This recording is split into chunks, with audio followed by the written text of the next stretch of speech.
الرحيم. وعنه رضي الله تعالى عنه قال قال رسول الله صلى الله عليه وسلم: إذا خطب إليكم من ترضون دينه وخلقه فزوجوه، إلا تفعلوه تكن فتنة في الأرض وفساد عريض. رواه الترمذي. وعنه قال قال رسول الله صلى الله عليه وسلم: إذا خطب إليكم من ترضون دينه وخلقه فزوجوه، إلا تفعلوه تكن فتنة في الأرض وفساد عريض. رواه الترمذی. اوپر کی روایت حضرت ابو ہریرہ رضی اللہ تعالیٰ عنہ سے نقل کی گئی. یہ روایت بھی چونکہ حضرت ابو ہریرہ رضی اللہ تعالیٰ عنہ سے ہی ہے، اس لیے نام نقل کرنے کے بجائے ضمیر کو لایا گیا، اور ضمیر کا مرجع حضرت ابو ہریرہ رضی اللہ تعالیٰ عنہ ہے. وعنہ، اور انہی سے، یعنی اوپر جو ابو ہریرہ کا نام آیا انہی سے یہ روایت نقل کی گئی.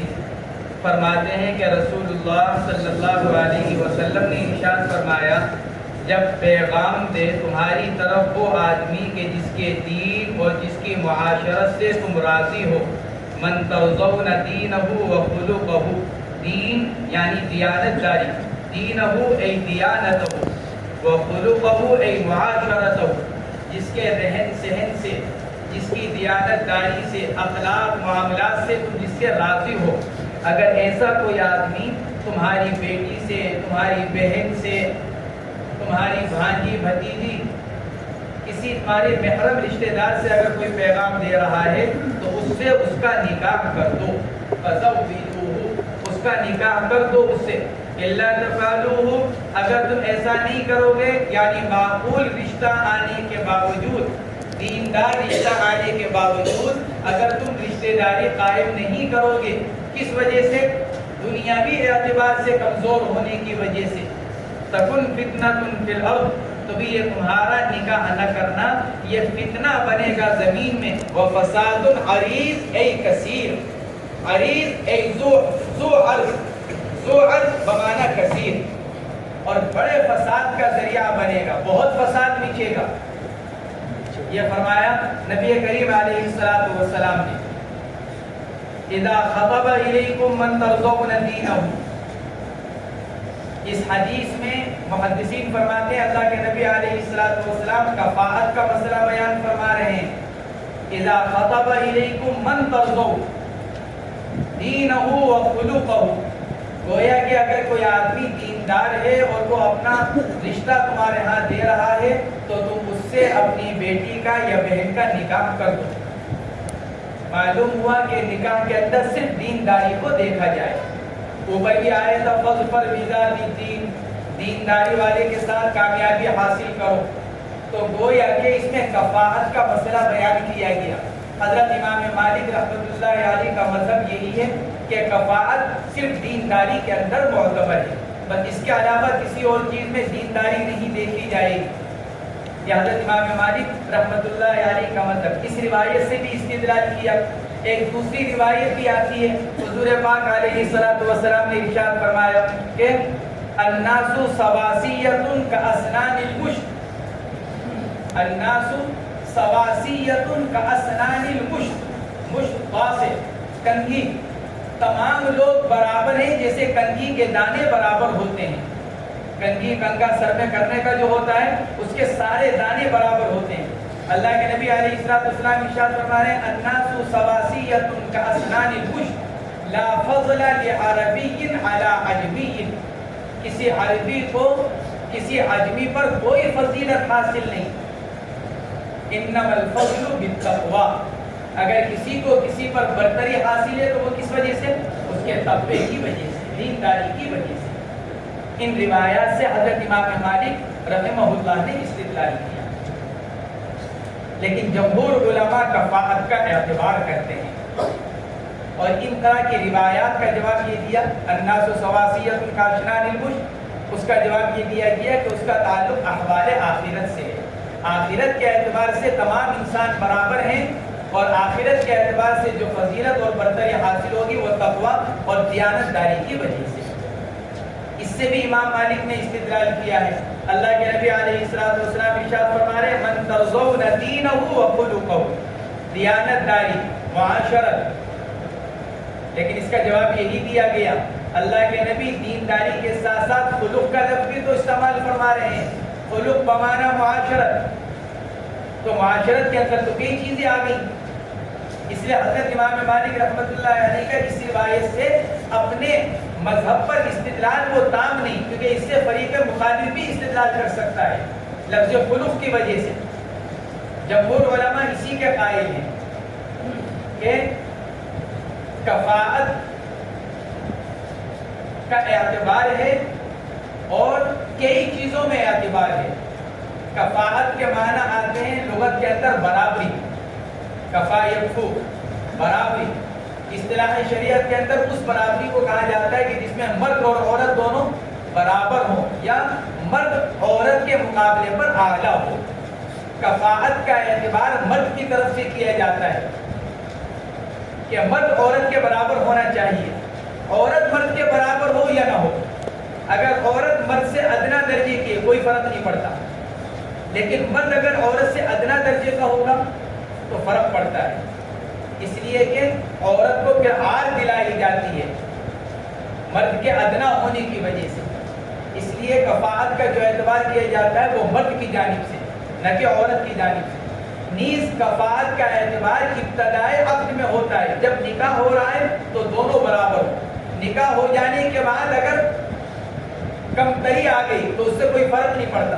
جیسے ایک آدمی نیک ہے، پاک باز، اور اس نے صالح نے ایک صالحہ سے نکاح کیا، لیکن شادی ہو جانے کے بعد وہ جو مرد تھا پاک باز نیک وہ بگڑ گیا، فاسق ہو گیا، شرابی بن گیا، جواری بن گیا، نمازیں چھوڑ دی، تو اب نکاح کے بعد اگر اس کے اخلاق کے اندر، عادات کے اندر اگر کمتری کی آ جاتی ہے تو اس سے فرق نہیں پڑے گا نکاح کے اوپر۔ ابتدائے عقد میں کفاءت کا اعتبار ہے، بقائے عقد کے لیے کفاءت کا اعتبار نہیں ہے۔ پھر کن کن اوصاف میں برابری ضروری ہے؟ حنفیہ فرماتے ہیں، حنفیہ کیا تین اوصاف جو متفق علیہ ہیں، حریت، مال اور حریت مال، یہ دو چیزیں ان کے اندر کفاءت متفق علیہ ہے، حریت کے اندر کفاءت اور اس کے مال کے اندر دو چیزیں مختلف بھی ہیں۔ پیشہ دینداری، دینداری کے بارے میں امام محمد کا مذہب یہ ہے کہ دینداری کا اعتبار نہیں ہے، کیونکہ دینداری امور آخرت میں سے، حضرات شیخین اس کا اعتبار کرتے ہیں کہ دینداری کا اعتبار کیا جائے گا، شیخین کے نزدیک اس کا اعتبار ہے، امام محمد اس کا اعتبار نہیں کرتے۔ اور چوتھی چیز پیشہ، اس میں بھی اختلاف ہے، امام ابو یوسف پیشے کا اعتبار کرتے ہیں کہ پیشے کے اندر کفاءت ضروری ہے، لیکن پیشے کے اندر کفاءت ضروری ہے، اور امام ابو حنیفہ اس کا اعتبار نہیں کرتے۔ حضرت اقدس گنگوہی نور اللہ مرقدہ نے لکھا ہے کہ امام ابو یوسف رحمۃ اللہ علیہ جو پیشے کا اعتبار کرتے ہیں، انہوں نے اعتبار کیا ہے اجمیوں کے احوال کا، کیونکہ اجمیوں کا نسب محفوظ نہیں، لہذا وہاں پیشہ حیثیت رکھتا ہے۔ اور امام ابو حنیفہ جو یہ فرماتے ہیں کہ پیشے کا اعتبار نہیں ہے، وہ اعتبار کرتے ہیں احوال عرب کا، کیونکہ عرب کا اپنا نسب محفوظ ہے، اس لیے وہ پیشے کو اہمیت نہیں دیتے۔ تو امام ابو یوسف نے اپنے زمانے کے اعتبار سے اجمیوں کے حالات کو دیکھا، اس لیے انہوں نے کہا کہ پیشے کا اعتبار کیا جائے گا، اور امام ابو حنیفہ نے اپنے زمانے کے اعتبار سے احوال عرب کا اعتبار کیا، اور وہ یہ فرماتے ہیں کہ پیشے کا اعتبار نہیں کیا جائے گا۔ تو یہ دو مختلف بھی ہیں، پیشہ اور دیانت داری۔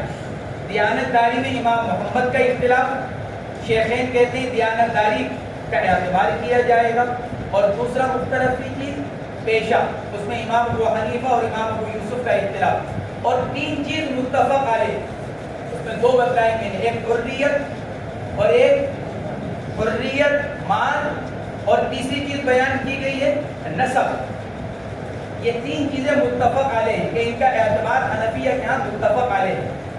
امام احمد بن حنبل کی دو روایتیں ہیں. ایک روایت تو مثل حنفیہ کے یعنی پانچوں چیزوں کا اعتبار، نسب، حریت، مال، دیانتداری اور پیشہ. امام احمد بن حنبل کی ایک روایت یہی ہے اور ان پانچوں چیزوں کا وہ اعتبار کرتے ہیں. اور دوسری روایت امام احمد بن حنبل کی ہے کہ وہ یہ فرماتے ہیں کہ کفاءت کا اعتبار صرف دین اور نسب کے اندر ہے. کفاءت کا اعتبار صرف دین اور نسب کے اندر. یہ دوسری روایت امام احمد بن حنبل کی. حضرت امام مالک رحمۃ اللہ علیہ کا مذہب وہی ہے کہ کفاءت صرف دین میں معتبر ہے، دین کے علاوہ کسی اور چیز میں کفاءت معتبر نہیں. حضرت امام شافعی رحمۃ اللہ علیہ کے نزدیک بھی 5 چیزوں کے اندر کفاءت ہے، لیکن تھوڑا سا فرق. حنفیہ حنابلہ بھی 5 چیزوں میں کفاءت کا اعتبار کرتے ہیں، 5 اوصاف میں، اور امام شافعی بھی کرتے ہیں، لیکن اوصاف میں ذرا سا فرق ہے. حضرت امام شافعی رحمۃ اللہ علیہ فرماتے ہیں کہ تقوی، نسب، حریت، پیشہ، اور 5ویں چیز مال کے بجائے وہ کہتے ہیں السلامۃ من العیوب المنفرہ، ایسے عیوب جو قابل نفرت ہے جیسے جنون، جذام، برس. یہ جو امراض ہیں جس کو دیکھ کر آدمی کی طبیعت میں ایک طرح کی گھن پیدا ہوتی ہے، دوری پیدا ہوتی ہے. حضرت امام شافعی رحمۃ اللہ علیہ نے 5ویں اس وقت کا اعتبار کیا، مال کے بدلے انہوں نے اس وقت کا اعتبار کیا. یہ حضرت امام شافعی رحمۃ اللہ علیہ کا مذہب. تو یہ حضرات جمہور علماء کفاءت میں مختلف اوصاف کا اعتبار کرتے ہیں. حضرت امام مالک صرف دینداری کا اعتبار کرتے ہیں کہ بھائی دین کا اعتبار ہے. راجح قول حضرات جمہور علماء کا ہے. بعض حضرات کفاءت کے مسئلے کو اسلام کے اصول مساوات کے خلاف تصور کرتے ہیں کہ بھئی اسلام ایک طرف تو یہ کہتا ہے کہ انسان برابر، اور دوسری طرف یہ کہتا ہے، احادیث شریفہ سے یہ معلوم ہوتا ہے. لیکن جو لوگ اعتراض کرتے ہیں ان کا اعتراض اس وجہ سے کیونکہ وہ کفاءت کے مسئلے کی غرض کو نہیں سمجھتے. اعتبار برتری کفاءت کا اعتبار نہیں، بحیثیت انسان ہونے کے سب برابر ہیں، اور قیامت کے دن برتری کا اعتبار تقوی کے اعتبار سے ان اکرمکم عند اللہ اتقاکم. باعتبار آخرت کے سب انسان برابر ہیں، وہاں برتری جو حاصل ہوگی وہ بحیثیت تقوی کے اور دینداری کے. شریعت جو کفاءت کا اعتبار باب نکاح میں کرتی ہے وہ اس لیے کرتی ہے کیونکہ نکاح کوئی وقتی معاملہ نہیں ہے، جیسے بیع وقتی معاملہ ہے. لہٰذا وہاں یہ نہیں دیکھا جاتا کہ عاقدین میں کوئی فرق ہے یا عاقدین برابر ہیں. ایک ادنا اعلیٰ سے معاملہ کرتا ہے، ایک اعلیٰ ادنا سے معاملہ کرتا ہے، کیونکہ وہ ایک وقتی چیز ہے اور پھر اس کے بعد وہ معاملہ ختم. وہ سمن کا مالک بن گیا، وہ مبیع کا مالک بن گیا، معاملہ ختم ہو گیا. لیکن نکاح ایک دائمی معاملہ ہے جس میں زوجین موت تک ساتھ رہنے اور نکاح کرنے کا عقد کرتے ہیں اور معاہدہ کرتے ہیں. اور یہ بات ظاہر ہے کہ برادری کے اعتبار سے، خاندان کے اعتبار سے مزاج مختلف ہوتا ہے. معاملے کا لمبا ہونا اور معاملے کا بقا، عقد نکاح کا بقا، یہ موقوف ہے مزاج کی موافقت کے اوپر. اور مزاج کی موافقت عام طور سے ان خاندانوں میں ہوتی ہے جن کا رہن سہن ذرا برابر سرابر ہوتا ہے. اب ایک تاجر کی بیٹی ہے، تاجر ہے، اس کی بیٹی ہے، تو اس کی بیٹی گھریلو کام نہیں کرتی، گھر میں کام کرنے کی خادمہ موجود ہوتی ہے. اب اس کا نکاح اگر کر دیا جائے کاشتکار سے تو وہ لڑکی جو گھر کے اندر کا بھی کام نہیں کرتی، اب نکاح کے بعد اس کو کام کہاں کرنا پڑ رہا ہے؟ کھیت پر جا کر کام کرنا پڑ رہا ہے. اس کو نکاح نہیں ہو سکے گا. تاجر کی بیٹی کو اگر کاشتکار سے بیاہ دیا جائے تو وہ لڑکی جو گھر کے اندر کے کام نہیں کیا کرتی تھی، اب اس کو مجبور کیا جائے کہ گھر کے تو کرنے ہی کرنے ہیں، آپ کو جا کر میاں صاحب کا ہاتھ بٹانا ہے کھیت کے اوپر، تو پھر وہ نہیں کر پائے گی. جب نہیں کر پائے گی تو پھر گھر کا چلنا مشکل ہو جائے گا. تو عقد نکاح کا بقا چونکہ موافقت مزاج کے اوپر، اس لیے شریعت نے کفاءت کا اعتبار کیا. وہاں برتری مقصود نہیں. لوگ یہ سمجھتے ہیں کہ برتر ہو گیا، اونچے خاندان کا نیچے خاندان والے کے اوپر برتری رکھتا ہے. لا فضل لعربی علی عجمی، اسی کو نبی کریم علیہ السلام نے ارشاد فرمایا. خاندان کے اعتبار سے کسی عربی کو عجمی پر کوئی فضیلت اور برتری حاصل نہیں. انسان ہونے کے اعتبار سے سب برابر. ہاں عقد نکاح میں چونکہ اس کا بقا موقوف مزاج کی موافقت پر، طبیعتوں کی موافقت پر، اور طبیعتوں کی موافقت عام طور سے ان خاندانوں کے درمیان میں ہوتی ہے جن کا رہن سہن قریب قریب کا ہو. اس لیے شریعت نے عقد نکاح کو باقی رکھنے کے لیے بعض امور میں برابری کا اعتبار کیا، برتری کے لیے نہیں، عقد نکاح کو باقی رکھنے کے لیے. اس لیے بعض حضرات کو اس پر شبہ پیدا ہوتا ہے کہ کفاءت مساوات اسلام، مساوات کا جو اصول ہے اسلام کا، یہ کفاءت اس کے خلاف ہے. یہ بات ذہن میں اس وقت آتی ہے جبکہ کفاءت کے غرض اور مقصد کو نہ سمجھا جائے. کفاءت کا مقصد صرف اتنا ہے، اس کے علاوہ کفاءت کا کوئی مقصد نہیں ہے. اور کفاءت اس لیے نہیں ہے کہ ایک دوسرے کے اوپر برتری تصور کی جائے یا اس کا اظہار کیا جائے کہ ہم اونچے خاندان کے ہیں تو نچلے خاندان کے ہو. شریعت اسلامیہ کے اندر یہ کوئی چیز نہیں ہے. تو حضرت امام مالک رحمۃ اللہ علیہ نے اس سے استدلال کیا کہ کفاءت کے اندر اعتبار صرف کس کا؟ دینداری کا. اور جمہور علماء اعتبار کرتے ہیں اور اوصاف کے اندر بھی. فرماتے اذا خطب الیکم من ترضون دینہ وخلقہ فزوجوہ، تو اس سے اس کا نکاح کر دو. کیوں؟ اس لیے کہ اس سے معاشرہ صحیح رہے گا، زنا کاری سے معاشرہ بچا رہے گا، بدکاری سے معاشرہ بچا رہے گا. اگر مناسب آدمی مل جانے کے بعد کیا کر لیا جائے؟ نکاح کر دیا جائے. فرمایا الا تفعلوہ، ایک لڑکا نیکدار ہے، اخلاقی اعتبار سے اچھا ہے، لیکن آپ صرف اس لیے نکاح نہیں کر رہے کہ غریب ہے.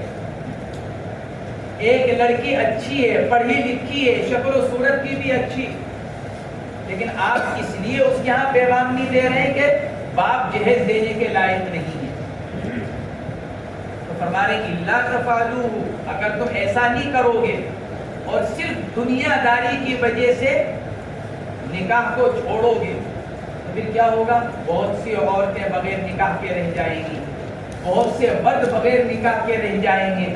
اس کا نتیجہ کیا نکلے گا؟ زناکاری آئے گی، بدکاری آئے گی، کیونکہ شہوات تو سب کے اندر ہیں. پھر وہ انسانی شہوات اور خواہشات آدمی کو حرام کاری کی طرف لے کر جائیں. فرماتے تکن فتنۃ فی الارض وفساد عریض، کیا ہوگا کہ فتنہ، زمین کے اندر فتنہ ہوگا اور بہت فساد بچے گا. عریض ای کثیر. رواہ الترمذی، امام ترمذی رحمۃ اللہ علیہ نے اس روایت کو نقل کیا. وعن معقل بن يسار رضي الله تعالى عنه قال قال رسول الله صلى الله عليه وسلم تزوجوا الودود الولود فإني مكاثر بكم الأمم. رواه أبو داود والنسائي. یہ روایت ہے معقل بن یسار رضی اللہ تعالی عنہ. معقل ابن یسار ابن عبداللہ حدیبیہ کے واقعے سے پہلے اسلام لے کر آئے اور بیعت رضوان میں شریک تھے. جو بیعت رضوان ہوئی اس میں حضرت معقل بن یسار رضی اللہ تعالیٰ عنہ موجود تھے اور فرماتے ہم نے جو رسول اللہ صلی اللہ علیہ وسلم سے بیعت کی تھی وہ کیا کی تھی؟ بایعنا رسول اللہ صلی اللہ علیہ وسلم علی اللہ نفر. ہم نے اللہ کے نبی سے بیعت کس چیز پر کی تھی؟ میدان چھوڑ کر نہیں بھاگیں گے، جمے رہیں گے، چاہے وہ جان چلی جائے، اس پر ہم نے بیعت کی. بایعناہ علی الا نفر، ہم نے اللہ کے نبی علیہ السلام سے اس پر بیعت کی تھی کہ میدان چھوڑ کر نہیں جائیں گے، بھاگیں گے نہیں، آپ کو چھوڑ کر نہیں جائیں گے. آخر عمر میں بصرہ چلے گئے تھے، وہیں مکان بنایا بصرہ میں اور وہیں انتقال ہوا. بعض حضرات نے لکھا ہے حضرت معاویہ رضی اللہ تعالیٰ عنہ کے دور خلافت میں انتقال ہوا، اور بعض حضرات نے لکھا ہے کہ یزید ابن معاویہ کے دور امارت میں انتقال ہوا، یعنی اچھی عمر پائی. حضرت معقل بن یسار رضی اللہ تعالیٰ عنہ نے، یہ ان سے یہی روایت ہے. حضرت معقل بن یسار رضی اللہ تعالیٰ عنہ فرماتے ہیں کہ رسول اللہ صلی اللہ علیہ وسلم نے ارشاد فرمایا. یہاں روایت ذرا مختصر ہے، مصنف نے جو روایت نقل کی یہاں یہ روایت ذرا مختصر ہے. امام ابو داؤد نے روایت کو ذرا مطول نقل کیا ہے. حضرت معقل بن یسار رضی اللہ تعالیٰ عنہ فرماتے ہیں ایک صاحب حضور اکرم صلی اللہ علیہ وسلم کی خدمت میں حاضر ہوئے اور آ کر عرض کیا رسول اللہ صلی اللہ علیہ وسلم سے کہ یا رسول اللہ ایک عورت ہے حسب اور نسب والی، ایک عورت ہے حسب نسب والی، میں ان سے نکاح کرنا چاہتا ہوں لیکن ان کے ہاں اولاد نہیں ہوتی. تو آپ علیہ السلام نے ان کو نکاح کرنے سے منع فرما دیا.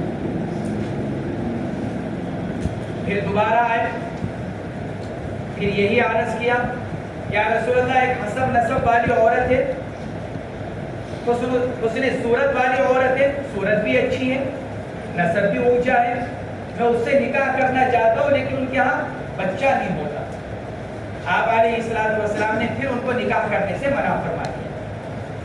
پھر انہوں نے تیسری مرتبہ آ کر کہا، اس پر اللہ کے نبی نے یہ ارشاد فرمایا تزوجوا الودود الولود فإني مكاثر بكم الأمم.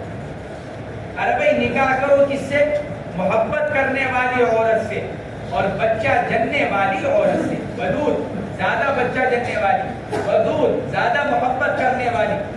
ودود اور ولود یہ دو صفت بیان فرمائے.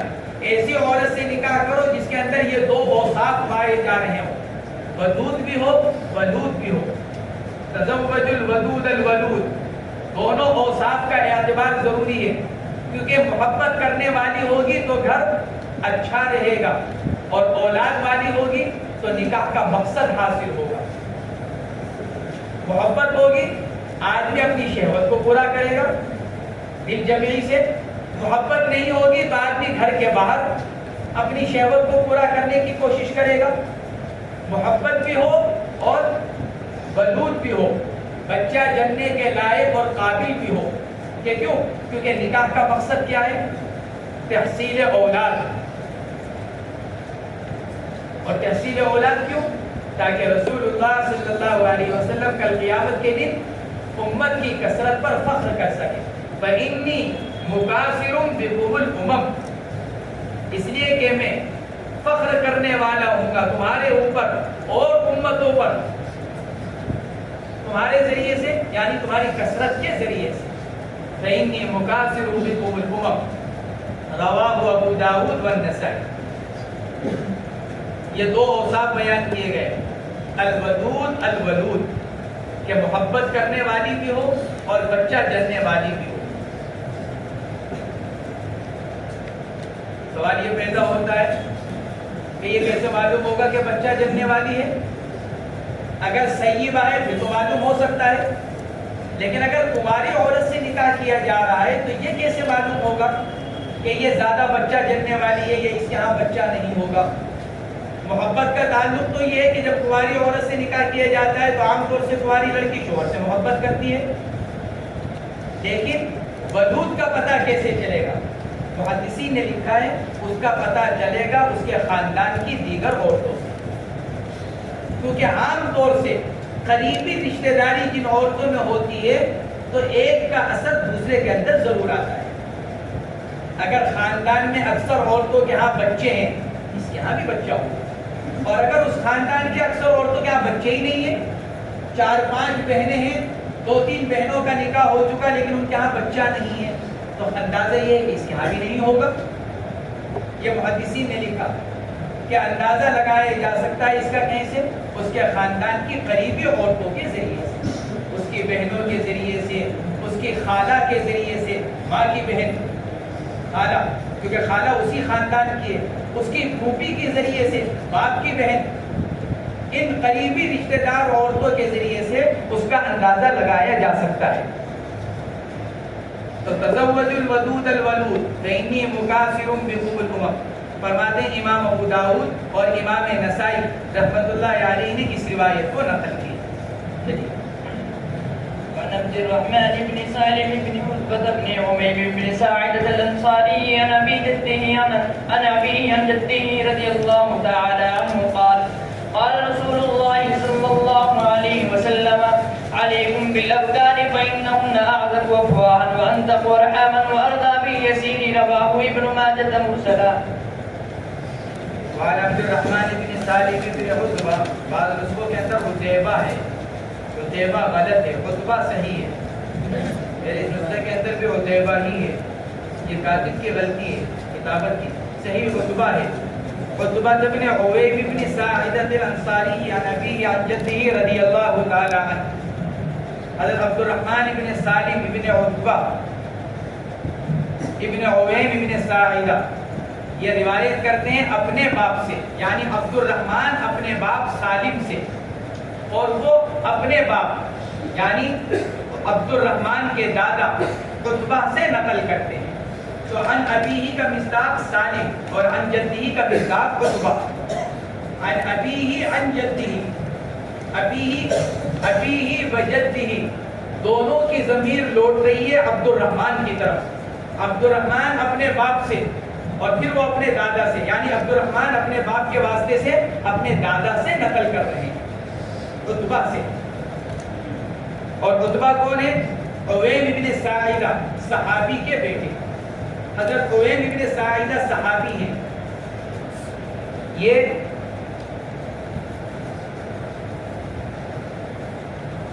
غزوہ بدر وغیرہ تمام غزوات کے اندر شریک ہوئے۔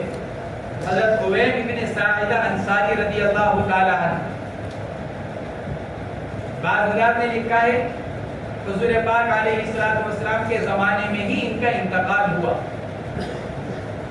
اور بعض حضرات نے لکھا ہے کہ حضرت عمر فاروق رضی اللہ تعالیٰ عنہ کے دور خلافت میں انتقال ہوا مدینہ منورہ میں، اور اسی کو راجح قرار دیا گیا حضرت عویم ابن ساعدہ کہ حضرت اب عمر فاروق رضی اللہ تعالیٰ عنہ کے دور خلافت میں ان کا انتقال ہوا۔ آپ علیہ السلام نے ان کے اور حضرت عمر فاروق رضی اللہ تعالیٰ عنہ کے درمیان اپنے مواخات قائم فرمایا تھا۔ دو صحابہ کے درمیان اللہ کے نبی نے جو اپنے مواخات قائم کیا تھا، بھائی چارہ، تو یہ عویم ابن ساعدہ اور حضرت عمر فاروق۔ بعض حضرات نے لکھا ہے کہ یہ اور حاتم ابن ابی بلتع، حضرت عمر کے بجائے حضرت حاتم ابن ابی بلتع، ان دونوں کے درمیان اللہ کے نبی علیہ السلام نے اپنے مواخات قائم فرمایا تھا۔ تو عبد الرحمن فرماتے ہیں کہ رسول اللہ صلی اللہ علیہ وسلم نے ارشاد فرمایا، علیکم بالابکار، نکاح کرو کس سے؟ باکرہ لڑکیوں سے، کنواری لڑکیوں سے۔ ابکار بکر کی جمع۔ یہ ترغیب پچھلی روایت کے اندر بھی آ چکی ہے، حضرت جابر بن عبداللہ کے واقعے میں آپ نے فرمایا کہ تم نے باکرہ کنواری سے کیوں نہیں نکاح کیا؟ یہاں کنواری سے نکاح کرنے کی ایک وجہ بیان کی جا رہی ہے، علیکم بالابکار، لازم ہے تمہارے اوپر کنواری لڑکیاں، یعنی نکاح ان سے ہی کرو۔ کیوں؟ فإنہن اعظم افواہا، افواہ جمع فاہن کی، منہ، اس لیے کہ وہ شیریں دہن ہوتی ہیں، منہ ان کا میٹھا ہوتا ہے۔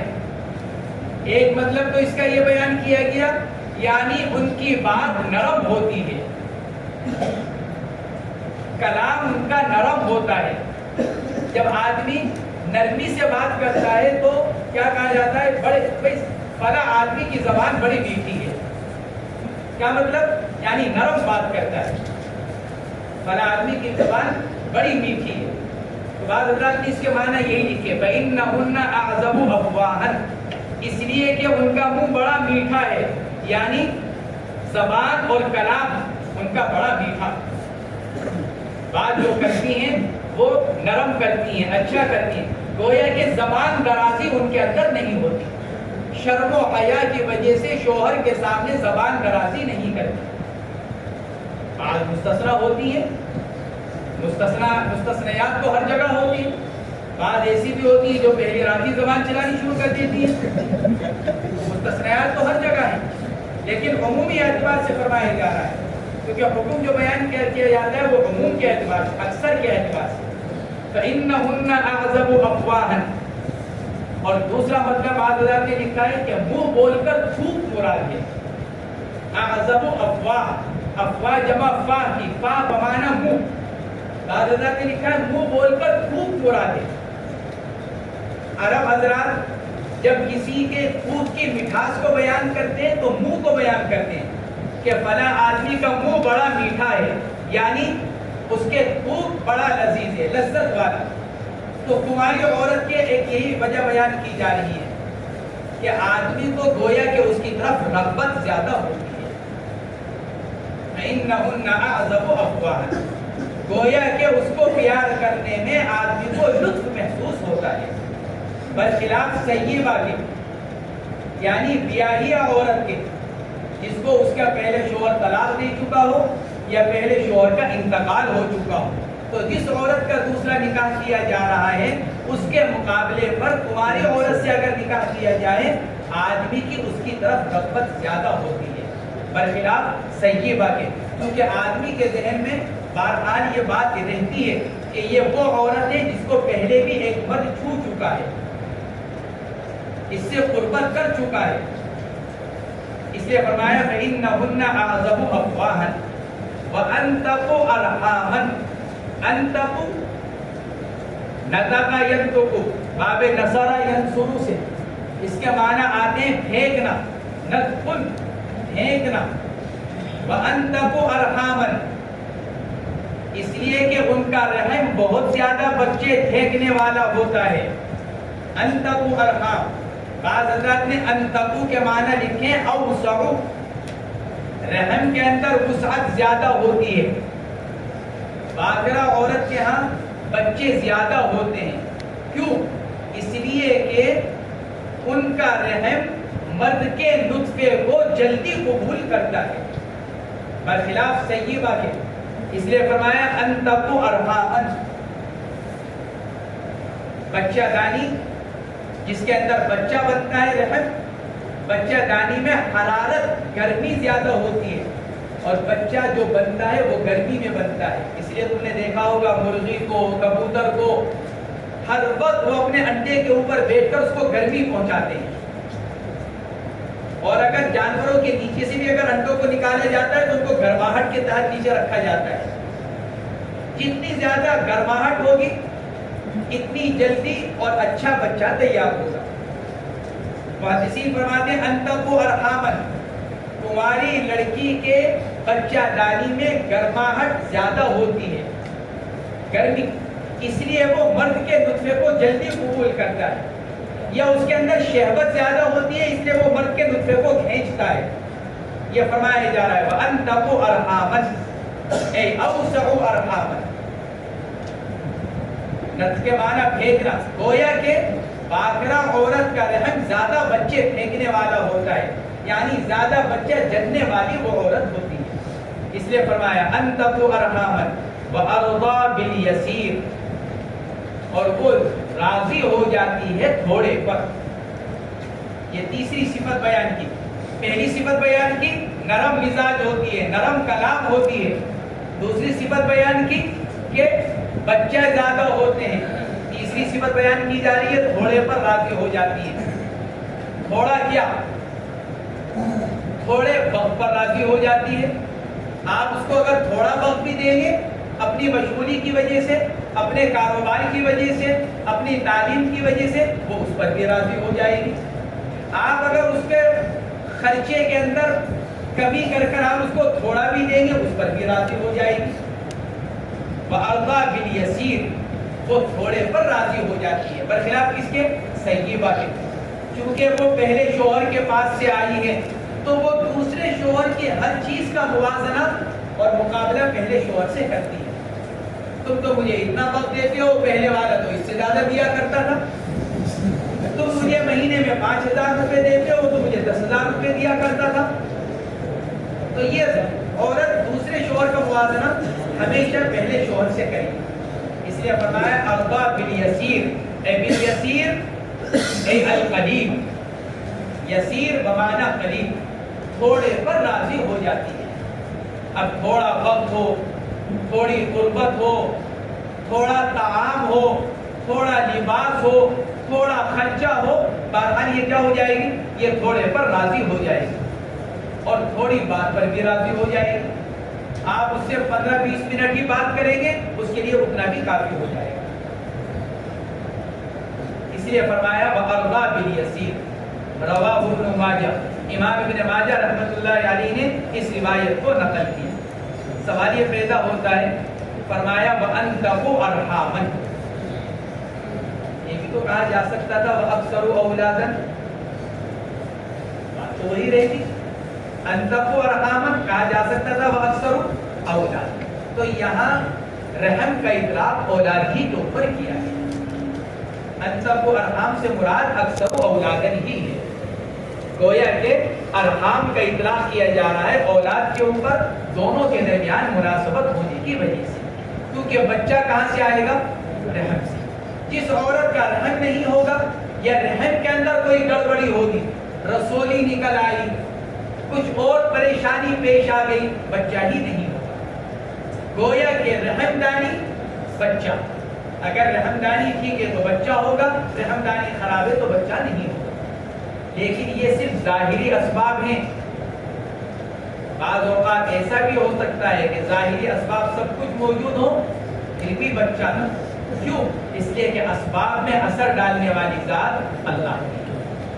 قاری رحمۃ اللہ علیہ فرماتے ہیں وَلَكِنَّ الْأَسْبَابِ لَيْسَتْ مُؤَثِّرَةً، وَلَكِنَّ الْأَسْبَابِ لَيْسَتْ مُؤَثِّرَةً إِلَّا بِإِذْنِ اللَّهِ تَعَالَى، اللہ قاری رحمۃ اللہ علیہ فرماتے ہیں لیکن اسباب کوئی اثر ظاہر کرنے والے نہیں ہیں جب تک کیا نہ ہو جائے اللہ کا۔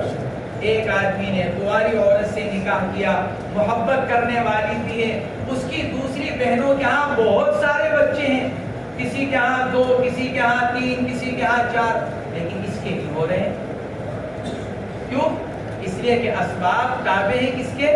حکم الہی۔ حکم الہی ہوگا اسباب کے اندر اثر آئے، حکم الہی نہیں ہوگا۔ آدمی مکلف ہے اسباب کے اختیار کرنے، کہ آدمی دیکھ بھال کر کر نکاح کر لے، باقی آگے اولاد کا ہونا نہ ہونا یہ اللہ کے قبضے۔ رواہ ابن ماجہ مرسلا، مصنف فرماتے ہیں امام ابن ماجہ نے اس روایت کو مرسلا نقل کیا۔ کیا مطلب اس کا؟ کہ امام ابن ماجہ نے اس روایت کو مرسلا نقل کیا۔ اگر سند الابتدا تا انتہا ہر راوی موجود ہو تو سند کو سند متصل کہا جاتا ہے، حدیث متصل، سند متصل یعنی حدیث متصل، الابتدا تا انتہا سند مکمل ہے۔ لیکن اگر سند کے اندر کوئی کمی ہو جائے، اگر شروع سند کے اندر کسی راوی کو نکال دیا گیا اس کو کہا جاتا ہے منقطع، اور اگر سند کا راوی تابعی کے بعد ہٹا ہوا ہو، تابعی کے بعد صحابی آتا ہے، بعض اوقات تابعی کے بعد ایک دوسرا تابعی آتا ہے، کیونکہ تابعی کے بھی 2 درجے ہیں، تابعی کبیر، تابعی صغیر۔ بعض تابعی ایسے ہیں جنہوں نے بہت سے صحابہ کرام کا زمانہ پایا، بعض تابعی ایسے ہیں جو دور صحابہ کے بالکل آخر میں آئے، ایک آدھ صحابی کی انہوں نے بچپن میں زیارت کی، تو یہ تابعی صغیر کہلاتے ہیں۔ یہ تابعی صغیر تابعی کبیر سے نقل کرتے ہیں، تابعی کبیر صحابی سے نقل کرتا ہے۔ تو تابعی تک تو سند ہے، اس کے بعد تابعی کیا کرے؟ اپنے بعد آنے والے راوی کا نام حذف کر دے، اب چاہے وہ کیا ہو، ایک دوسرا تابعی ہو اور چاہے وہ صحابی ہو۔ اب یہ تابعی نقل کر رہا ہے کس سے؟ براہ راست حضور اکرم صلی اللہ علیہ وسلم، تو اس روایت کو حدیث مرسل کہا جاتا ہے۔ تابعی اگر براہ راست اللہ کے نبی سے نقل کر رہا ہے تو اس کو کہا جاتا ہے حدیث مرسل۔ اور حدیث مرسل کا حکم کیا ہے؟ جمہور علماء فرماتے ہیں توقف، کوئی حکم نہیں لگایا جائے، لیکن حضرت امام ابو حنیفہ، حضرت امام شافعی وغیرہ یہ حضرات یہ فرماتے ہیں اگر مرسل روایت نقل کرنے والا اگر اس بات کا عہد کیے ہوئے اور وہ اس بات کو کہتا ہے کہ میں صرف اس راوی سے نقل کرتا ہوں جو ثقہ ہوتا ہے اور پھر میں اس کو حذف کر دیتا ہوں، تو پھر ان کی روایت کو نقل کی، ان کی روایت کو قبول کیا جائے۔ اگر تابعی ایسے راوی سے نقل کرتے ہیں جو کیا ہے ثقہ اور پھر وہ اس کو حذف کر دیتے ہیں تو یہ حضرات یہ فرماتے ہیں پھر اس کو قبول کیا جائے۔ لیکن اگر اس تابعی کا حال یہ ہو کہ ثقہ سے بھی نقل کرتے ہیں اور غیر ثقہ سے بھی نقل کرتے ہیں، تو جب تک یہ تحقیق نہ ہو جائے کہ درمیان میں کون سے راوی کو حذف کر رکھا ہے، ثقہ ہے کہ غیر ثقہ، اس وقت تک توقف کیا جائے۔ حضرت امام ابو حنیفہ، امام شافعی وغیرہ فرماتے ہیں۔ تو مصنف فرماتے ہیں رواہ ابن ماجہ مرسلا، عبد الرحمن ابن سالم اس روایت کو مرسلا نقل کرتے ہیں۔ اب عبد الرحمن نے نقل کیا اپنے والد سے اور والد نے نقل کیا کس سے؟ اپنے والد قطبہ سے۔ قطبہ سے اوپر جو عویم ہیں وہ بھی اتفاق صحابی ہیں۔ قطبہ کے بارے میں اختلاف ہوا محدثین کا، قطبہ صحابی ہیں کہ تابعی؟ عبد الرحمن ابن سالم ابن عتبہ، عتبہ کے بارے میں محدثین کا اختلاف ہوا کہ عتبہ صحابی ہیں کہ تابعی؟ بعض حضرات نے تو لکھا ہے کہ عتبہ صحابی ہیں، بعض حضرات نے ان کو صحابہ میں شمار کیا ہے۔ اور امام ابن ابی داؤد انہوں نے تو اس کی صراحت کی ہے کہ یہ عتبہ بیعت الرضوان میں شامل تھے۔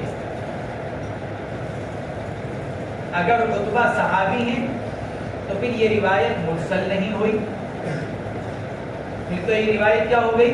متصل ہو گئی۔ اس لیے کہ عبد الرحمن اپنے والد سالم سے اور پھر وہ اپنے والد عتبہ سے اور عتبہ حضور پاک علیہ السلام سے۔ اگر اس کو عتبہ کی روایت قرار دیا جائے، یہ جب ہوگا جب جدی ہی کی ضمیر لوٹ رہی ہو کس کی طرف؟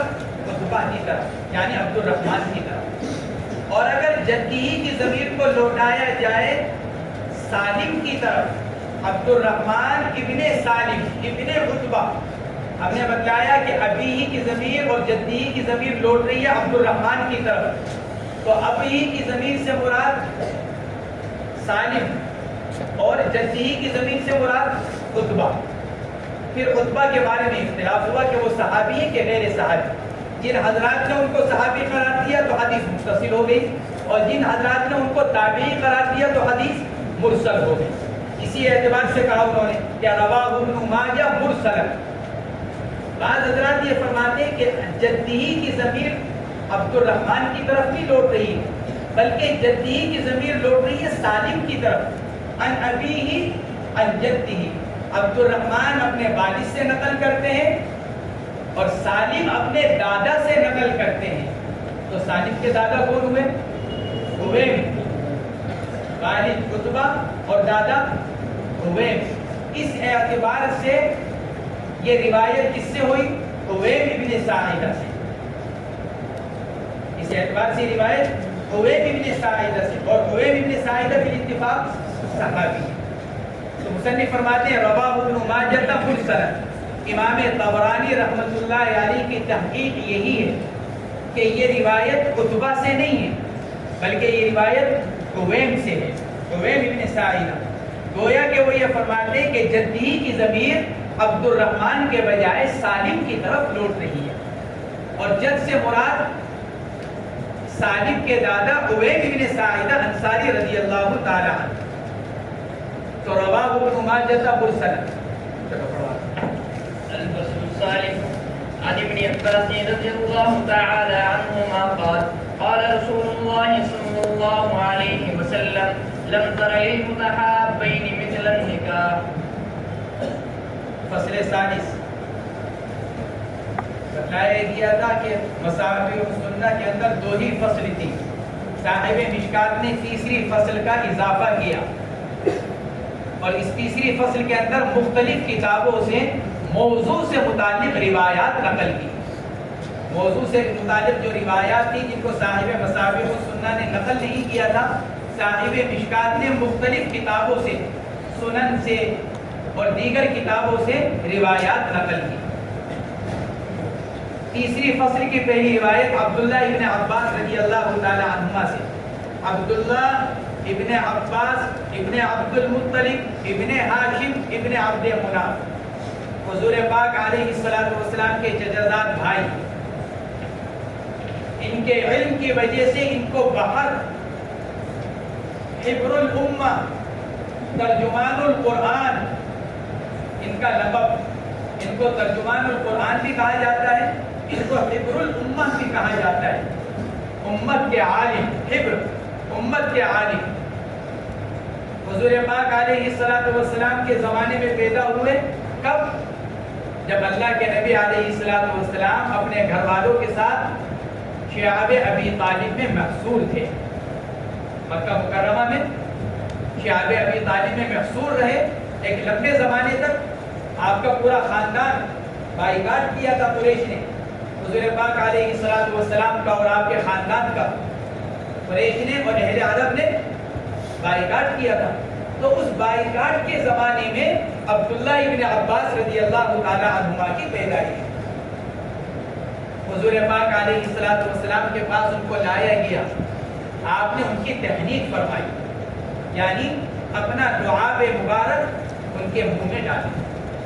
فَحَنَّكَهُ بِرِيقِهِ, محدثین لکھتے ہیں فَحَنَّكَهُ بِرِيقِهِ. اللہ کے نبی علیہ السلام نے اپنے لعاب مبارک سے تحنیک فرمائی, ان کے منہ میں ڈالا. آپ نے کھجور چبا کر ان کو کھلائی تھوڑی سی. عبداللہ ابن عباس رضی اللہ تعالی عنہما. ہجرت سے 3 سال پہلے کا یہ واقعہ ہے, ان کی ولادت کا. ہجرت سے 3 سال پہلے. دوسرا قول بھی ہے اس کے اندر, اور پہلے کا اور بعد کا بھی ہے.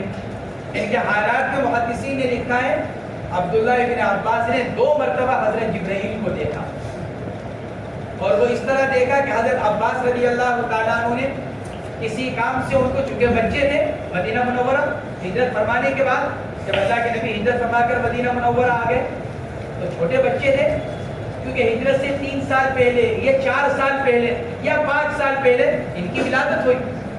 تو ہجرت کے 4-5 سال کے بعد چھوٹے بچے تھے, 7 سال کے, 8 سال کے, 9 سال کے. تو والد محترم حضرت عباس رضی اللہ تعالیٰ عنہ ان کو کسی کام سے اللہ کے نبی کے پاس بھیجا کرتے, جیسے کہ بچوں کو بھیجا جاتا ہے. تو ایک مرتبہ یہ گئے اللہ کے نبی کے پاس, تو وہاں کوئی بیٹھا ہوا تھا.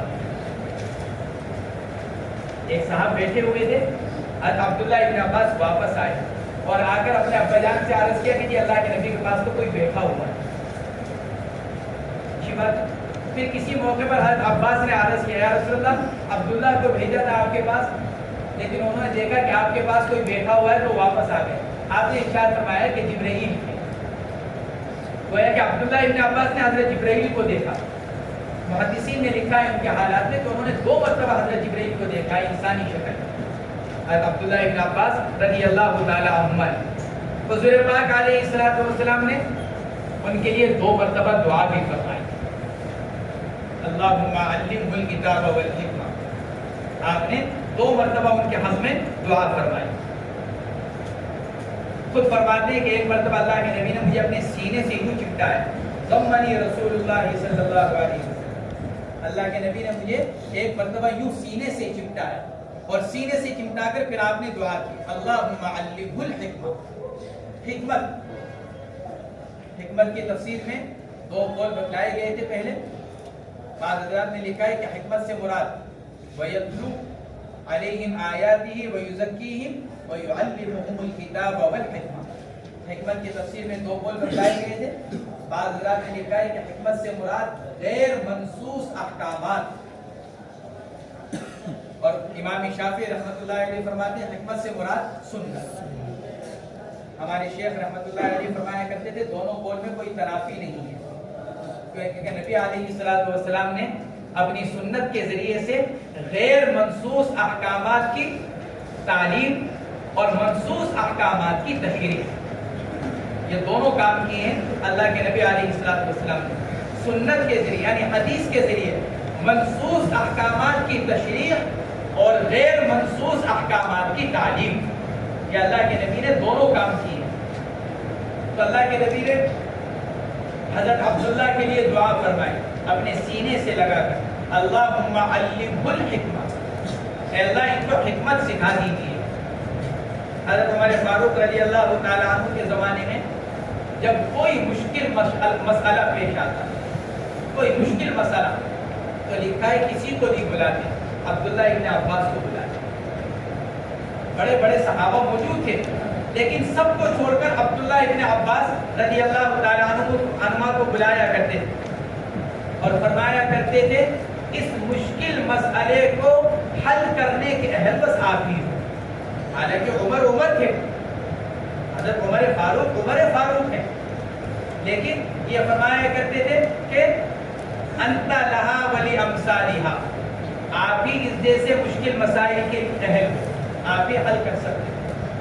عبداللہ ابن عباس رضی اللہ تعالیٰ عنہ فرماتے ہیں شروع میں جب حضور پاک علیہ السلام کی وفات ہوئی تو میں نے ایک انصاری صحابی سے، کیونکہ کم عمر تھے حضور پاک علیہ السلام کے انتقال کے وقت، آپ کم عمر تھے، بعض حضرات نے لکھا ہے کہ 13 سال کی عمر تھی جب اللہ کے نبی کا انتقال ہوا، اور بعض حضرات نے لکھا ہے کہ اس سے کچھ اور اوپر نیچے تھی، بعض حضرات نے 10 سال کی عمر لکھی ہے، لیکن محدثین نے اس کا جواب یہ دیا کہ جنہوں نے 10 سال کی عمر لکھی ہے انہوں نے قصر کو ختم کر دیا، ورنہ ابن عباس کی ولادت ہجرت سے پہلے ہے، جب ولادت ہجرت سے پہلے ہوئی تو لا محالہ 10 سال سے زیادہ کی عمر ہوئی، تو 1 2 3 جتنی بھی زیادتی ہے نقل کرنے والے نے قصر کو ختم کر دیا۔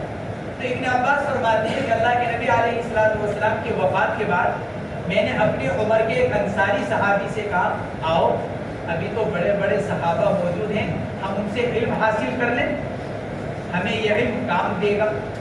تو ان انصاری بچے نے جواب دیا ارے تم کیا سمجھتے ہو ان بڑے لوگوں کے موجود ہوتے ہوئے لوگ تمہارے سے مسئلہ معلوم کرنے کے لیے آئیں گے، ہمارے سے پوچھنے کے لیے آئیں گے؟ ابن عباس نے اپنی عمر کے ایک بچے انصاری صحابی سے کہا ارے بھائی یہ بڑے صحابہ موجود ہیں، چلو ان سے چل کر علم حاصل کریں۔ تو ان انصاری بچے نے یہ جواب دیا ارے اتنے بڑے بڑے صحابہ موجود ہیں، تم کیا سمجھتے ہو لوگ ہمارے سے پوچھنے کے لیے آئیں گے بعد میں ان کے موجود ہوتے ہوئے؟ تو ان انصاری صحابی نے انکار کر دیا۔ ابن عباس فرماتے ہیں مجھے تو علم کی لگن تھی، میں لوگوں کے دروازوں پر جاتا، بڑے صحابہ ان کے دروازوں پر جاتا اور دروازے پر جا کر چادر بچھا کر بیٹھ جاتا، لو چلتی ہوئی ہوتی، گرمی کا زمانہ، ریت اڑتا، میں ریت کے اندر ڈھک جاتا کیونکہ رتیلا علاقہ تھا سارا عرب کا، اور گرمی کا سخت گرمی کا زمانہ، میں دروازے پر انتظار کرتا، جب وہ لوگ نماز کے لیے نکلتے یا اپنی ضرورت کے لیے نکلتے تو مجھے دیکھتے، پوچھتے من، تو میں عرض کرتا عبداللہ، صحابہ فرماتے ابن عم رسول اللہ، اللہ کے رسول کے چچا کے بیٹے، میں کہتا نعم۔ سب فرماتے اے اللہ کے رسول کے چچا کے بیٹے، آپ نے کھڑکا کیوں نہیں کیا؟ آپ دروازے پر کیوں بیٹھے رہے؟ آپ نے کیوں انتظار کیا ہمارا؟ آپ کو جو نسبت حاصل ہے آپ کھڑکا کرتے، ہم باہر نکل کر آتے۔ تو ابن عباس رضی اللہ تعالیٰ عنہ جواب میں یہ ارشاد فرماتے کہ میں طالب علم بن کر آتا، میں طالب علم بن کر آیا، تو اس کا حق یہی ہے کہ انتظار کیا جائے، اس لیے میں آپ حضرات کے نکلنے کا انتظار کرتا کہ بتلائیے کیا کام ہے کہ آپ نے جو اللہ کے نبی سے حدیث سن رکھی ہے وہ بتا دیجیے۔ تو صحابی روایت نقل کرتے ابن عباس اس کو یاد کرتے، اس طرح بڑے صحابہ سے عبداللہ ابن عباس نے علم حاصل کیا۔ پھر ایک زمانہ وہ آیا کہ لوگ ابن عباس کی طرف رجوع کرنے لگے، بڑے بڑے صحابہ حضرت عبداللہ ابن عباس رضی اللہ تعالیٰ عنہ کی طرف رجوع کرنے لگے۔ تو وہ صحابی انصاری صحابی بعد میں کہا کرتے تھے بھائی مجھ سے زیادہ عقل مند تو یہ نہیں۔ انہوں نے مجھ سے بھی کہا تھا کہ بھائی چلو ان بڑے صحابہ سے علم حاصل کر لیا جائے، میں نے انکار کر دیا اور میں رہ گیا، یہ عقل مند نکلے۔ انہوں نے جا کر حضرات صحابہ کرام سے علم حاصل کر لیا، میں نے اکابر صحابہ کو چھوڑ دیا، انہوں نے اکابر صحابہ سے علم حاصل کیا۔ اور آج کیا ہو رہا ہے کہ لوگ اب ان کی طرف علم کے اندر، دین کی باتوں کے اندر اب ان کی طرف رجوع کرنے والے بن گئے۔ حضرت علی رضی اللہ تعالیٰ عنہ نے اپنے دور خلافت میں ان کو امیر بنا کر بھیجا تھا، بصرہ کا امیر بنا کر بھیجا حضرت علی رضی اللہ تعالیٰ عنہ، اور وہ بصرے کی عمارت پر قائم رہے۔ حضرت عبداللہ ابن عباس جب حضرت علی رضی اللہ تعالیٰ عنہ شہید ہو گئے تو بصرے کی عمارت کو چھوڑ دیا، اور بصرے کی عمارت کو چھوڑ کر آ کر واپس آ گئے۔ پھر کسی عمارت کو اور کسی عہدے کو موت تک قبول نہیں۔ حضرت عبداللہ ابن عباس رضی اللہ تعالیٰ عنہما،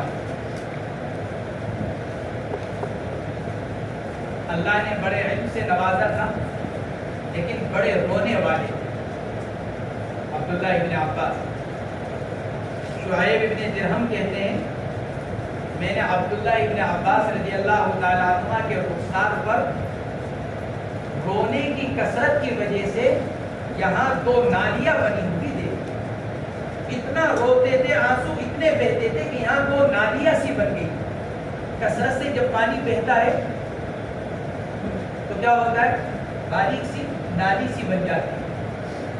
عبداللہ ابن عباس رضی اللہ تعالیٰ عنہ کے دونوں رخساروں پر ایک باریک سی نالی بنی ہوئی تھی، کثرت بکا کی وجہ سے، آنسوؤں کے بہنے کی کثرت کی وجہ سے اتنا رویا کرتے تھے، اللہ کی خشیت اور اللہ کے خوف کی وجہ سے۔ بعض حضرات نے لکھا ہے سن 68 ہجری میں ان کا انتقال ہوا، عبداللہ ابن عباس کا سن 68 ہجری میں ان کا انتقال ہوا طائف میں، 70 سال کی عمر میں، 70 سال کی عمر میں سن 68 ہجری میں انتقال ہوا۔ اور بعض حضرات نے لکھا ہے کہ جب ان کا انتقال ہوا اور ان کو تجہیز اور تکفین کر دیا گیا، کفن پہنا دیا گیا، تو ایک سفید رنگ کا ایک پرندہ آیا اڑتا ہوا اور آ کر عبداللہ ابن عباس کے کفن کے اندر سینے میں داخل ہو گیا۔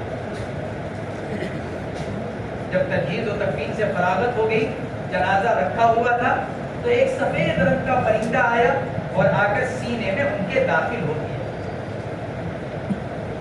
صحابہ فرماتے ہیں اس زمانے کے حضرات کہ ہمارا یقین یہ تھا کہ یہ ان کا علم تھا، جو ان کا علم تھا وہ ایک پرندے کی شکل میں آیا اور انہی کے ساتھ قبر میں چلا گیا۔ اور جب قبر میں ان کو رکھا گیا تو سننے والوں نے آواز سنی کہ کوئی کہنے والا، قبر میں سے آواز آ رہی ہے، یا ایتھا النفس المطمئنہ ارجعی الی ربک راضیۃ مرضیہ فادخلی فی عبادی وادخلی الجنہ۔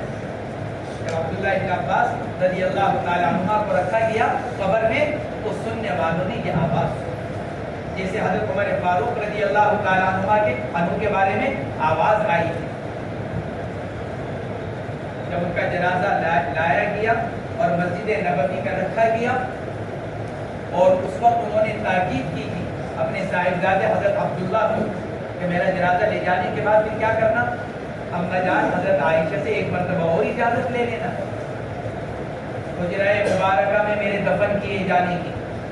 انتقال سے پہلے حضرت عمر فاروق نے حضرت عائشہ رضی اللہ تعالی عنہا کے پاس اپنے بیٹے حضرت عبداللہ کو بھیجا تھا کہ انتقال کا وقت قریب ہے، جی چاہتا ہے کہ اپنے دونوں ساتھیوں کے ساتھ تدفین ہو جائے، یعنی اللہ کے نبی علیہ السلام اور حضرت ابو بکر صدیق جی یہ چاہتا ہے کہ اپنے دونوں ساتھیوں کے ساتھ تدفین ہو جائے۔ حضرت عائشہ رضی اللہ تعالیٰ عنہ نے اس کا جواب میں یہ ارشاد فرمایا تھا کہ یہ جگہ میں نے اپنے لیے رکھ رکھی تھی، کیونکہ ایک شوہر ہے اور دوسرے والد، دونوں محرم ہیں، شوہر اور والد، میں نے اپنے لیے جگہ رکھ رکھی تھی، لیکن میں اپنے اوپر عمر کو ترجیح دے لہٰذا میری طرف سے اجازت۔ لیکن جب انتقال کا وقت ہوا تو اپنے بیٹے عبداللہ کو پھر تاکید، بیٹا جب جنازہ تیار ہو جائے تو مسجد نبوی کے باہر روک لینا، مسجد نبوی کے باہر رکھ کر پھر دوبارہ جا کر اجازت لینا۔ ممکن ہے زندگی میں میرے خلیفہ ہونے کی وجہ سے دے دی وہ اجازت کہ بھائی امیر ہے کیسے انکار کروں، تو ممکن ہے دباؤ کی وجہ سے اجازت دی ہو، مرنے کے بعد وہ دباؤ ختم ہو گیا، اب میں خلیفہ نہیں رہوں گا، مرنے کے بعد امیر نہیں رہوں گا، میری کوئی شرم نہیں رہے گی، ممکن ہے میری زندگی میں شرم کی وجہ سے اجازت دی ہو، دوبارہ پھر اجازت لینا، اگر اجازت نہ دے میرا جنازہ واپس لے آنا، جہاں عام لوگوں کی تدفین ہے وہیں تدفین کر دینا، اور اگر اجازت دے دے پھر میرا جنازہ اندر لے کر جانا۔ حضرت عمر فاروق رضی اللہ تعالیٰ عنہ نے اتنی احتیاط کا معاملہ کیا اپنی ذات کے بارے میں، تو وہاں پر بھی آواز آئی کہ عبداللہ ابن عمر نے جب جنازہ رکھ کر اجازت چاہی تو سننے والوں نے سنا، کہنے والا کوئی کہہ رہا ہے مرحبا بعمر، ارے بھائی لے کر آؤ انہیں، انتظار ہو رہا ہے ان کا۔ حضرت عمر فاروق رضی اللہ تعالیٰ عنہ کی سننے والوں نے آواز سنی کہ کوئی کہنے والا کہہ رہا ہے مرحبا بعمر، عمر کو لے کر آؤ، ان پر تو انتظار ہو رہا ہے، کیوں دیر کر رہے ہو؟ ایسی عبداللہ ابن عباس رضی اللہ تعالیٰ عنہ کے مجھے جنازہ تیار کر کر لایا گیا اور رکھا گیا قبر میں، تو سننے والوں نے سنا کہ کوئی کہہ رہا ہے یا ایتھا النفس المطمئنہ۔ تو یہ عبداللہ ابن عباس رضی اللہ تعالیٰ عنہ ان سے روایت ہے، فرماتے ہیں کہ رسول اللہ صلی اللہ علیہ وسلم نے ارشاد فرمایا لم ترى للمتحابین مثل النکاح، نہیں دیکھے گا تو اے مخاطب، لم ترى اے مخاطب نہیں دیکھے گا تو دو محبت کرنے والے مثل نکاح کے، یعنی نکاح کی وجہ سے جو محبت پیدا ہوتی ہے مرد اور عورت کے درمیان، ایسی محبت کسی اور کے درمیان میں نظر نہیں آئی۔ گویا کہ اس میں ترغیب دی جا رہی ہے کس کی؟ نکاح کی۔ مرد اجنبی عورت کو دیکھتا ہے، دل کے اندر محبت پیدا ہوتی ہے، پھر اس کو نکاح کا پیغام دیا، نکاح ہو گیا، تو نکاح ہو جانے کے بعد محبت بڑھتی بھی ہے اور محبت کی تکمیل بھی ہو جاتی ہے۔ نکاح کے ذریعے سے محبت میں اضافہ بھی ہوتا ہے اور محبت کی تکمیل، کیونکہ مرد عورت کے ساتھ قربت اور جماع کرتا ہے تو جو محبت تھی اس محبت کی تکمیل ہو جاتی ہے۔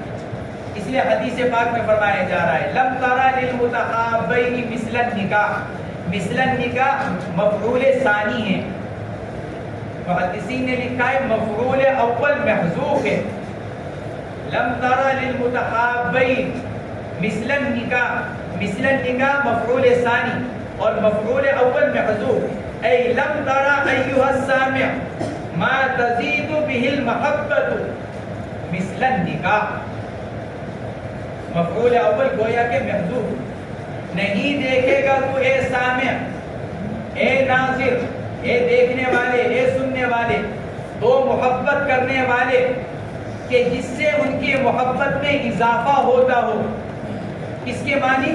نکاح کے معنی، یعنی ایسی چیز جو محبت میں اضافہ اور زیادتی کا ذریعہ بنتی ہو، وہ صرف کیا ہے؟ نکاح کے ذریعے سے محبت میں اضافہ ہوتا ہے۔ اس لیے فرمایا لم ترى للمتحابین مثل النکاح، نہیں دیکھے گا تو اے مخاطب دو محبت کرنے والے مثل نکاح کے، کہ اس کے ذریعے سے نکاح کے اندر، نکاح کے ذریعے سے کیا ہوتا ہے؟ گویا کہ یہ فرمایا جا رہا ہے کہ نکاح کا فائدہ کیا ہے؟ کہ نکاح الفت اور محبت پیدا کرنے کا، نکاح کے ذریعے سے محبت پیدا ہوتی ہے اور وہ محبت پاکیزہ ہوتی ہے، اور وہ محبت اللہ کو راضی کرنے والی ہوتی ہے۔ نکاح کے بغیر جو محبت ہوتی ہے وہ آدمی کو اللہ کی ناراضگی کی طرف لے جانے والی اور آدمی کو حرام کاری میں مبتلا کرنے والی، اور وہ محبت ختم بھی ہو جاتی ہے۔ چنانچہ دیکھو، ایک لڑکے کو لڑکی سے محبت ہو گئی، بہت محبت، مرنے جینے کی قسمیں کھا لی، گھر والے راضی نہیں ہوئے نکاح کرنے پر۔ اب لڑکے کا نکاح دوسری لڑکی سے ہو گیا اور لڑکی کا نکاح دوسرے لڑکے سے ہو گیا، راضی خوشی دونوں زندگی گزارتے ہیں، دونوں زندگی گزارتے ہیں۔ اور پچھلی محبت 5-7 سال کے بعد اگر دونوں کی ملاقات بھی ہوتی ہے تو ایک عام لڑکا لڑکی کی طرح ملاقات کرتے ہیں، بلکہ بسا اوقات اپنی پچھلی محبت پر ہنسی آنے لگتی ہے۔ ہم بھی کتنے بے وقوف تھے، یوں کہتے پھر ایک دوسرے سے، ہم بھی کتنے بے وقوف تھے، اس وقت یوں سمجھتے تھے کہ ایک دوسرے سے الگ ہو کر جی نہیں سکیں گے، ہوتا ہے۔ اور اس کی وجہ کیا ہوتی ہے؟ آدمی کی کم عمری، نہ تجربہ کاری، اس لیے ذہن میں یہ بیٹھا ہوا ہوتا ہے الگ ہو کر جی نہیں سکتے۔ سوال یہ پیدا ہوتا ہے یہ 3-3 4-4 بچے کہاں سے آ گئے؟ اب 5-7 سال کے بعد جو ملاقات ہو رہی ہے اس کے ساتھ بھی 3-4 بچے ہیں، اس کے ساتھ بھی 2-3 بچے ہیں، وہ اپنے بچوں کو سنبھال رہا ہے، وہ اپنے بچوں کو سنبھال رہی ہے۔ اسی لیے حدیث پاک میں فرمایا جا رہا ہے لن ترى للمتحابين مثل النکاح، اگر مرد اور عورت میں محبت ہو گئی اور پھر نکاح ہو گیا تو وہ نکاح ذریعہ بنتا ہے محبت کی اضافے، اور نکاح کے بغیر جو محبت ہوتی ہے وہ گزرتے